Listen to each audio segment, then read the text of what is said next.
Gracias por escuchar Verdad en la Red. Continuamos con el libro del padre Schmidberger, Bombas de tiempo del Segundo Concilio del Vaticano. En esta oportunidad vamos a hablar del decreto sobre el ecumenismo, titulado Unitatis Redintegratio. Para cada católico está bien claro que existe una unión inseparable entre Dios, Jesucristo y la Iglesia Católica. De hecho, el Padre envió a su Hijo, el cual asumió la naturaleza humana para el trabajo de la redención.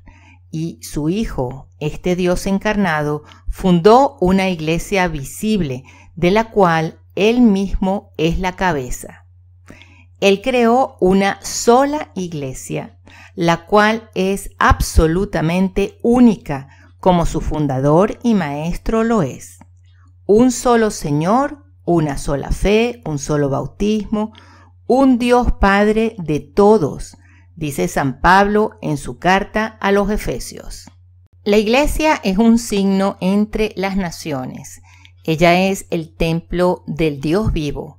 Ella es la esposa del Cordero sacrificado, la nueva Jerusalén que ha descendido a la tierra. La iglesia es verdaderamente el Emmanuel, como se diría Dios entre nosotros. Dios con nosotros, la naturaleza divina entre la naturaleza humana. Ella es realmente el cuerpo místico de Cristo y por eso es una institución divina. Y como nuestro Señor es Dios, todo lo que Él dice y hace es de carácter divino, y todo lo que Él ha fundado está establecido como fundación divina. De manera que la Iglesia en su vida es asistida por Dios en sus enseñanzas, en su manera de ser alabado y en su gobernanza. Ella no tiene la misión de involucrarse con otras religiones para mejorar las relaciones sociales, para el progreso de la tierra, para mejorar la cultura o para cualquier otro fin natural. La misión de la Iglesia fue descrita por nuestro Señor antes de su ascensión. El decreto sobre ecumenismo del Segundo Concilio del Vaticano nos da un entendimiento muy diferente de la divina misión de la Iglesia y su relación con las denominaciones protestantes cismáticas y la Iglesia. Primero que nada, el documento habla de diferentes iglesias, entre comillas. Mis queridos amigos, esta es ya una expresión muy próxima a herejía. Está claro que inclusive antes del concilio, la idea de diferentes iglesias, entre comillas, existía. Pero, ¿qué se quiere decir con esta expresión?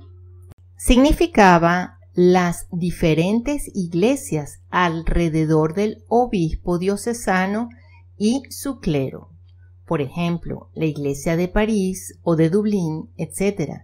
El obispo con su clero rodeados de su rebaño.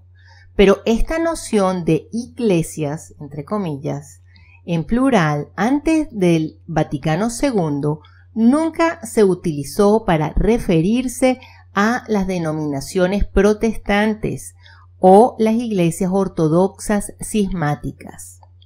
El Segundo Concilio del Vaticano respalda, apoya el nuevo significado diciendo: por consiguiente, aunque creamos que las iglesias y comunidades separadas tienen sus defectos, no están desprovistas de sentido y de valor en el misterio de la salvación, porque el Espíritu de Cristo no ha rehusado servirse de ellas como medios de salvación, cuya virtud deriva de la misma plenitud de la gracia y de la verdad que se confió a la Iglesia.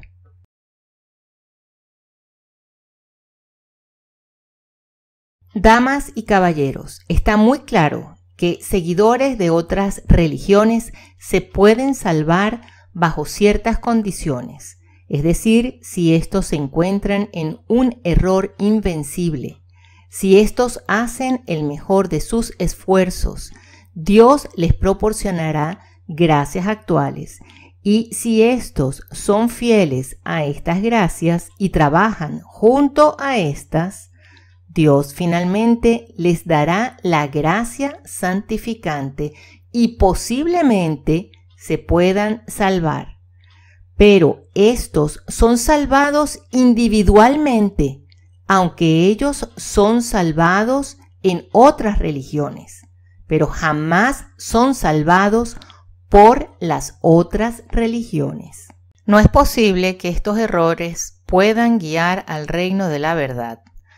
Dios, habiendo descendido a esta tierra, habiéndose encarnado y aparecido entre nosotros, habiendo fundado una sola iglesia que es la continuación de Él mismo, que lo representa, la cual es su iglesia, su esposa, no es posible que cualquiera pueda salvarse por una falsa religión que no fue fundada por Él, porque Él mismo dijo de sí mismo: yo soy el camino, la verdad y la vida. Nadie va al Padre sino a través de mí. Esto explica también a su iglesia. Esas falsas religiones no fueron fundadas por Él, sino por hombres, y frecuentemente inspiradas por el diablo. De manera que si alguien pudiese ser salvo eventualmente a través de otra religión, éste sería salvado por la Iglesia Católica, por la cruz de nuestro Señor, por su sacrificio, sus oraciones. No se salva por la otra religión, sino a pesar de que estuvo en otra religión. La declaración de que el Espíritu Santo ha usado a las otras denominaciones como instrumento de salvación es casi herético. Creo que es una de las peores declaraciones del concilio, absolutamente en contradicción a las enseñanzas de la Iglesia. Está en total contradicción a lo que la Iglesia enseñó, a lo que las Sagradas Escrituras dicen y a lo que los padres de la Iglesia, teólogos, concilios y papas anteriores dijeron. Una vez establecido que estas denominaciones tienen algún significado, importancia, relevancia para obtener la salvación, queda claro que los católicos quedan invitados a colaborar con ellos, eventualmente a rezar con sus miembros. Esto es exactamente lo que el concilio dijo.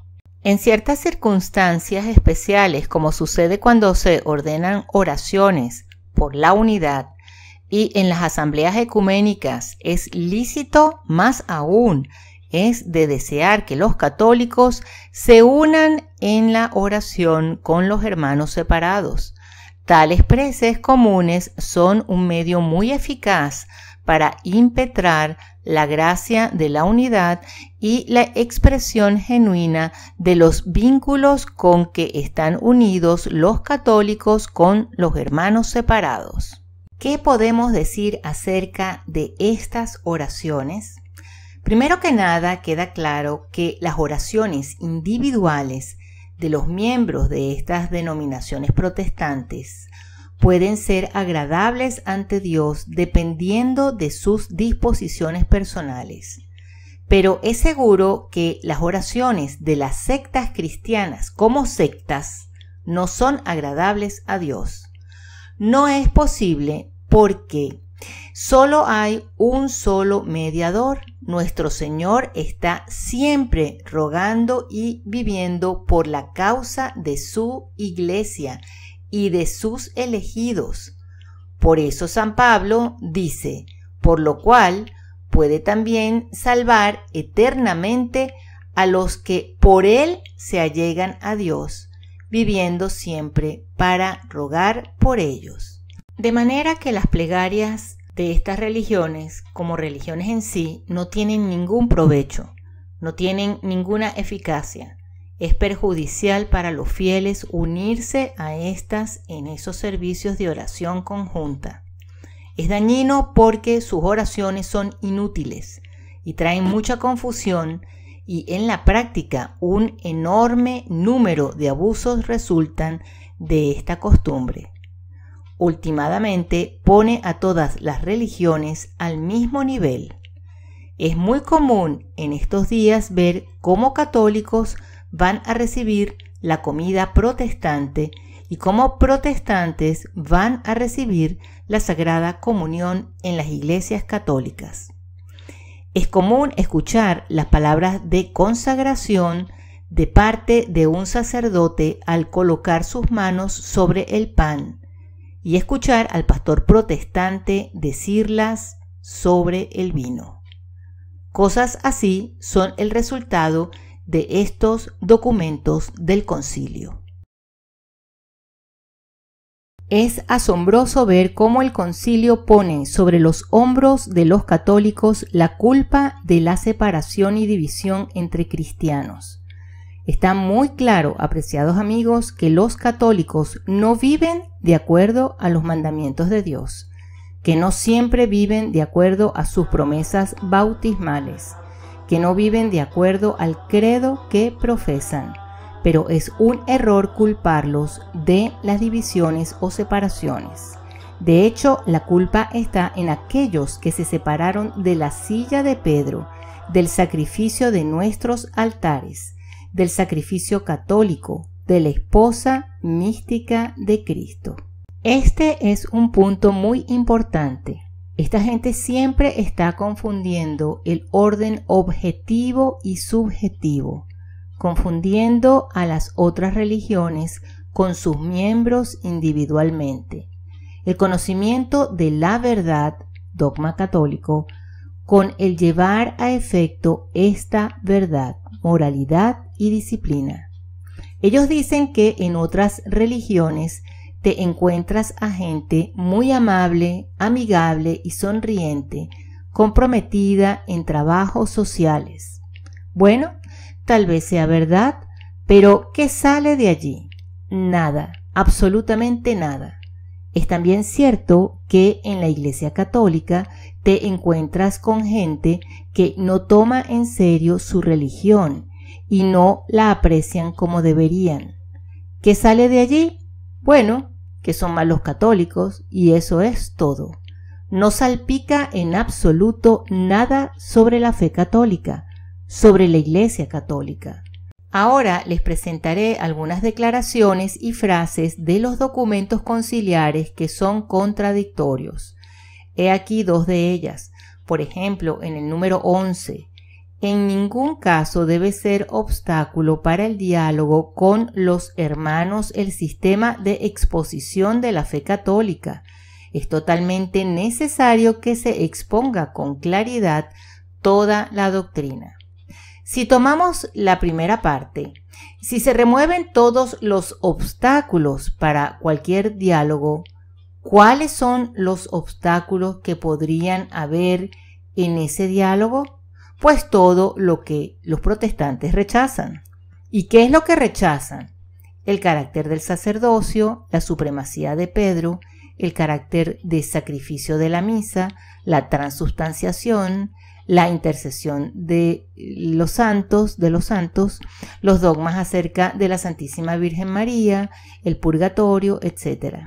De manera que si se quiere dialogar con ellos, debes remover todos estos obstáculos. El concilio dice, debes guardar silencio acerca de ellos. Entonces tenemos que considerarlos como verdades secundarias, las cuales no son tan importantes y que eventualmente pueden ser simplemente omitidas. La siguiente oración dice, es totalmente necesario que se exponga con claridad toda la doctrina. Entonces, ¿cuál es la correcta? Si después del concilio un conservador lee esta segunda oración, dirá, no, la doctrina debe ser expresada en su integridad. ¿Quién tiene la razón? ambos, cada uno apoyado por estos textos contradictorios. Bueno, con esto concluimos esta sección del libro y los invitamos a que escuchen en los próximos días el próximo documento que se comentará, que es Lumen Gentium, es el decreto sobre la Iglesia. También queremos recordarles, para aquellos que quieran profundizar un poquito más, que vean estos videos que ya se hicieron sobre los documentos del Vaticano II, documentos que analizó el padre Gregory Hess.